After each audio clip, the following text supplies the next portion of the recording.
துணை முதல்வர் அவர்களே, மதிப்பிற்குரிய ஆசிரியர் பெருமக்களே, அன்பு மாணவ செல்வங்களே, இன்று நம்ம நாட்டின் 76வது குடியரசு தினத்தை ஒட்டி இந்த சிறப்புமிக்க நிகழ்வில் சிறப்பு விருந்தினராக கலந்து கொள்வதில் நான் பெருமகிழ்ச்சி அடைகிறேன். நமது நாடு 1950 ஜனவரி 26 அன்று இந்திய அரசமைப்பு ஏற்படுத்திய நாளாக இன்றைய தினம் கொண்டாடுகிறோம். இந்த நாளில் மாண்புமிகு நம் முன்னோர்கள் நம் நாட்டின் மக்களாட்சிக்கான அடித்தளத்தை உருவாக்கிய அரசமைப்பு ஒற்றுமை, சமத்துவம் மற்றும் நீதி ஆகியவற்றை நம் நாட்டின் அடிப்படை தூண்களாக திகழ்கின்றன. இந்த நாளில் நமது சுதந்திர போராட்ட வீரர்கள் மற்றும் தியாகிகளின் ஈகைகளை நினைவு கூற வேண்டும். அவர்களின் அர்ப்பணிப்பு மற்றும் தியாகம் இல்லாமல் நாம் இன்றைய சுதந்திரமான இந்தியாவில் வாழ முடியாது.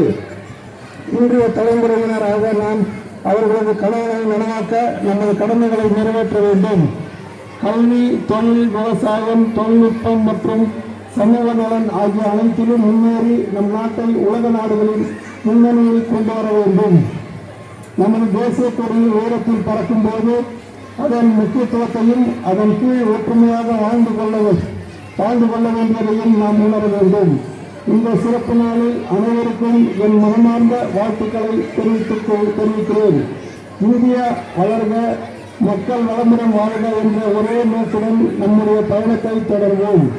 எனக்கு இந்த அரிய வாய்ப்பினை அளித்த நம் பள்ளி முதல்வர் அவர்களுக்கும் துணை முதல்வர் அவர்களுக்கும் என் சிரம் தாழ்ந்த நன்றியையும் வணக்கத்தையும் தெரிவித்துக் கொள்கிறேன். நன்றி, வணக்கம். வாழ்க இந்தியா, வளர்க இந்தியா.